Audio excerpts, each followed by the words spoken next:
21대 국회 개원을 하루 앞두고 지역의 국회의원 당선인들이 모두 모여 여순 사건 유족들과 자리를 함께했습니다. 여순 특별법 제정에 대한 의미 있는 공감의 자리가 됐습니다.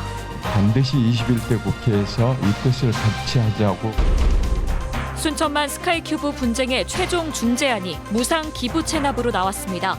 포스코의 자회사인 운영사가 지금의 시설을 그대로 순천시에 넘기라는 겁니다.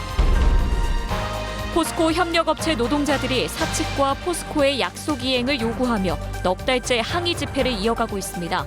시의원들도 초거대 기업으로서 책임감을 가져달라고 촉구하고 나섰습니다. 책임 있고 통큰 행동을 보여줄 것을 기대합니다. 코로나19 걱정 없이 주말에 부담 없이 둘러볼 수 있는 곳, 완도의 드라이브 코스 BTS길을 소개합니다. 여러분 안녕하십니까. 금요일 밤 여수 MBC 뉴스데스크 시작합니다. 제20대 국회 마지막 날이자 21대 국회 임기를 하루 앞둔 오늘 지역에서 의미 있는 회동의 자리가 마련됐습니다.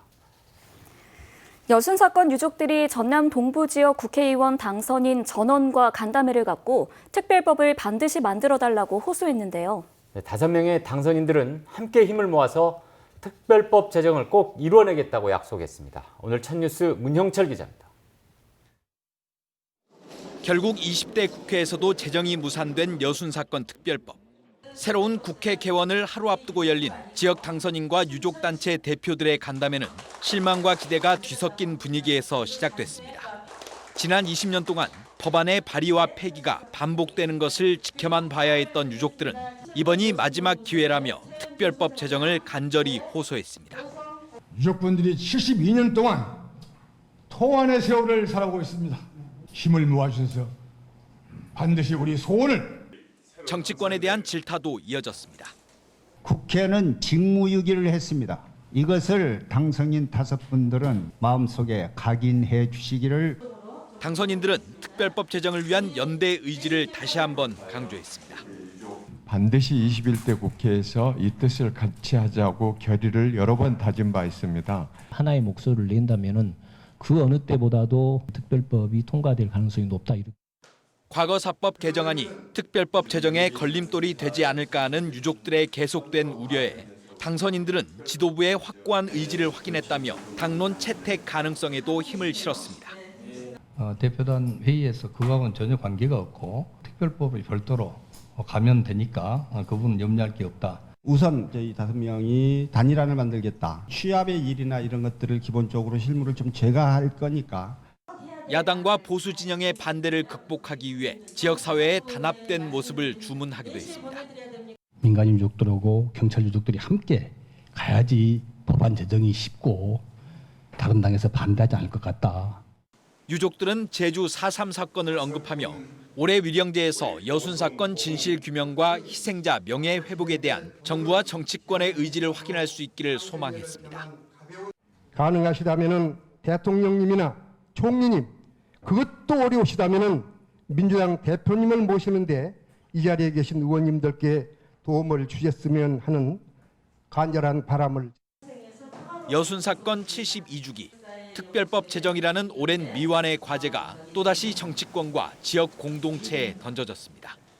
MBC 뉴스 문형철입니다. 포스코 광양제철소 하청 운송업체의 노사 대치 상황이 갈수록 심각해지고 있습니다. 항의 집회가 넉 달을 넘기고 있는 가운데 오늘도 노조원들은 12시간 동안 항의 농성에 나섰는데요. 지역 정치권도 포스코가 적극적으로 문제 해결에 나서줄 것을 촉구했습니다. 조희원 기자입니다. 뙤약볕이 내리쬐는 시멘트 바닥. 포스코 협력업체 노동자들이 원청사의 약속 이행을 촉구하며 석 달 가까이 가두 집회를 이어가고 있습니다. 성암산업 노동조합 조합원 150명은 오늘 포스코 소본부 앞에서 하루 종일 장외 투쟁 시위를 벌였습니다. 성암산업 노동조합이 사측과 원청인 포스코에 본격적으로 반발하고 나선 건 지난 1월부터. 조합과의 약속을 어기고 사업권을 쪼개 매각 절차를 추진하면서 노조를 무력화하고 노동자 처우를 악화시키려 한다고 주장합니다. 포스코에서 분사를 시키지 않겠다는 문서화된 약속을 받았습니다. 그래서 지금 현재 분사를 짓고 있는 포스코가 이해가 되지 않고 포스코 작업이기 때문에 포스코가 전면적으로 나서야 되고요. 하지만 성암산업사 측은 직원 고용 승계를 보장하는 등 최선을 다했으며 분사에 관한 주장도 이해할 수 없다는 입장입니다. 우리 회사의 저 경영진과 뭘 얘기하고 그 경영에 관한 건데 그런 거를 노동조합하고 이렇게 포스코가 약속을 했다는 도저히 납득도 안 가고요, 그거는. 포스코도 분사 매각으로 인한 갈등은 성암산업의 문제라며 관망만 하는 상황. 벌써 수개월째 해결의 기미가 보이지 않자 결국 지역 정치권까지 나섰습니다. 포스코 광양제철소는 경영 이념에 걸맞게 하청 노동자들의 고용을 보장하고 노동조합을 상생의 파트너로 인정하여 갈등을 해결해 나가는 책임 있고 통큰 행동을 보여줄 것을 기대합니다.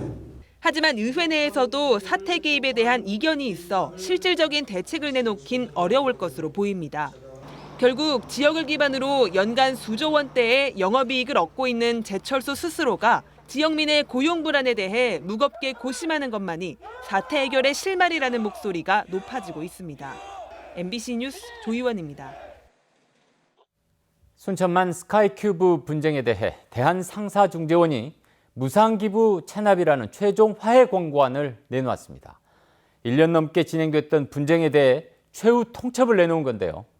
순천시는 의회에 수용할지를 묻는 동의안을 제출했습니다. 박민주 기자입니다.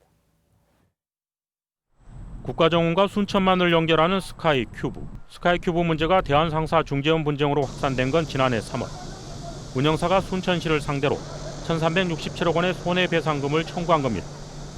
순천시도 200억 원의 철거 비용을 청구하며 반발했습니다. 1년 넘게 진행된 스카이큐브 분쟁에 대한상사중재원이 최종 공고안을 냈습니다. 최종 공고안은 무상기부 체납안입니다.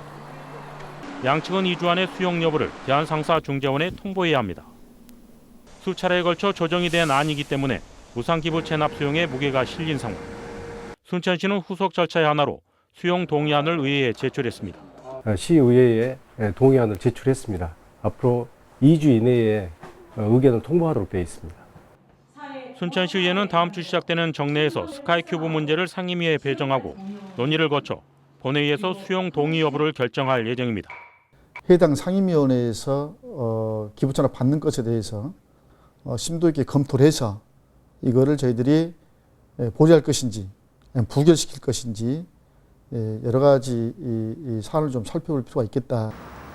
순천시와 운영사 양측이 최종 공고안을 수용하면 확정일로부터 10개월 안에 이전이 완료되지만 어느 한쪽이라도 거부하면 대한상사중재원이 직접 최종 판정을 내리게 됩니다. 지난 2014년 개통됐지만 적자 논란과 책임 공방이 오갔던 스카이큐브. 분쟁에 마침표를 찍을 수 있을지 지역민의 관심이 그 어느 때보다 커지고 있습니다. MBC 뉴스 박민주입니다. 전라남도가 코로나19 확진자들이 나온 수도권 물류센터 방문자들에 대해 다음 달 5일까지 코로나19 진단검사를 의무적으로 받으라는 내용의 행정명령을 발동했습니다. 이번 행정명령에 따른 의무 진단검사 대상은 경기도 부천과 고양시의 쿠팡 물류센터와 경기도 광주시 현대그린푸드 경인센터를 방문한 전남의 거주자들로 다음 달 5일 이전에 선별진료소에서 코로나19 진단검사를 받아야 합니다. 각 기초의회들의 후반기 의장단 구성이 예고된 가운데 더불어민주당 순천지역위원회가 당 소속 후보자들의 선출 원칙을 결정했습니다. 순천지역위는 중앙당의 지침에 따라 총회를 통해 경선 또는 합의추대 형식으로 후보자를 결정하도록 하고 특히 시민단체가 제안한 연임 및 재임 불가, 다선 의원 우선 출마 등의 내용을 의결해 의장단 선출 원칙에 반영할 계획입니다. 수도권을 중심으로 코로나19가 다시 확산세를 보이면서 주말에 어디 가기 꺼려진다는 분들 많이 계시더라고요. 네, 그래서 오늘은 가족끼리 차를 타고 부담 없이 들러볼 수 있는 완도의 드라이브길 소개해드리겠습니다. 바로 BTS길입니다. 네, BTS길이라고요. 도대체 어떤 사연이 담겨 있는지 궁금한데요. 박영훈 기자가 함께 보도하겠습니다. 해발 600m가 넘는 봉우리 아래 국내 유일의 난대 수목원 해마다 전령사 복수초가 봄을 열고 3,145종의 수목이 뿌리를 내린 이곳에서 길은 시작됩니다. 국도 77호선 완도 해안로를 따라 23km, 파도의 자갈이 9개의 계단을 만든다는 명승 제3호 구계등이 있는 정도리의 간척지엔 풍경만큼 아름다운 이야기가 스며 있습니다. 암울했던 일제강점기에 주민들이 조합을 만들어 공동 소유, 순환 경작으로 지켜온 겁니다. 거주한 사람으로 해서만은 경작하게끔 하는 그런 규약 등등을 작성해가지고는 그 경영 운영을 해온 것이. 수목원과 영화 세트장, 일출 일몰 공원 등 문화 관광 자원뿐만 아니라 16개 마을의 이야기가 담긴 이 길은 BTS 길로 이름 붙여졌습니다. 블루 투어 스타트의 영어 약자를 딴 것으로 지속 가능한 관광의 첫 길이라는 의미입니다. 마을마다의 그 특징들이 다 있습니다. 그래서 이런 이제 고전을 좀 찾아내고 또 역사를 좀 발췌해가지고 이런 것을 테마로 해가지고 드라이브 코스로 인기를 끌고 있는 완도 BTS 길은 앞으로 마을 스토리텔링, 마음 치유 공간, 물놀이 쉼터 등이 더해질 예정입니다. MBC 뉴스 박용훈입니다. 여수 관광의 미래 비전과 전략을 담은 관광 종합 발전 계획이 발표됐습니다. 1년간의 용역을 통해 수립된 이번 종합 계획은 고품격 글로벌 도시와 해양 도시, 휴양 도시와 역사문화 도시 등 4가지를 여수 관광의 비전으로 제시했습니다. 또 이를 실현하기 위한 정책들로는 크루즈 관광과 마이스 산업 활성화, 여수 고운간 연륙 연도교와 연계한 콘텐츠 개발, 섬과 산림 자원을 활용한 웰리스 관광 등이 포함됐습니다. 광양시가 지역관광 활성화를 위한 민간협의체 구성에 나섰습니다. 광양시는 최근 관내 여행업과 숙박업 등에 종사하는 시민들과 함께 회의를 갖고 각계에서 참여하는 지역관광협의회를 구성해 관광정책 자문과 위탁 업무 수행 등 다양한 역할을 맡기겠다고 밝혔습니다. 이에 따라 협의회는 설립 준비와 법인 허가 등의 절차를 거쳐 빠르면 오는 10월부터 활동에 들어갑니다. 올해 1분기 전남도 어업 생산량과 생산액이 전년 같은 기간과 비교해 감소했습니다. 호남지방통계청이 발표한 전남 어업 현황에 따르면 지난 1분기 전남의 어업 생산량과 생산액은 74만 9천여 톤, 7,400억 원으로 전년 같은 기간 대비 각각 14%와 13%가 줄었습니다. 특히 전남의 대표적인 양식업종인 미역과 김은 시설량 감소, 해수온 상승, 갯병 피해 등으로 각각 11%와 23%가 감소한 것으로 분석됐습니다. 이번 총선을 통해 원외 정당으로 물러난 민생당이 오늘부터 내년 전당대회 개최 전까지 비상대책위원회 체제로 운영됩니다. 이에 맞춰 민생당 김정화 대표는 퇴임 기자회견을 갖고 새로운 정치와 대안정당을 염원하는 민심이 커질 것이라며 이를 위해 민생당이 실용주의 정치와 개혁적 대안을 제시해야 한다고 당부했습니다. 전남의 유기농 가업을 잇는 2세대 청년 농들이 점차 늘어나는 추세를 보이고 있습니다.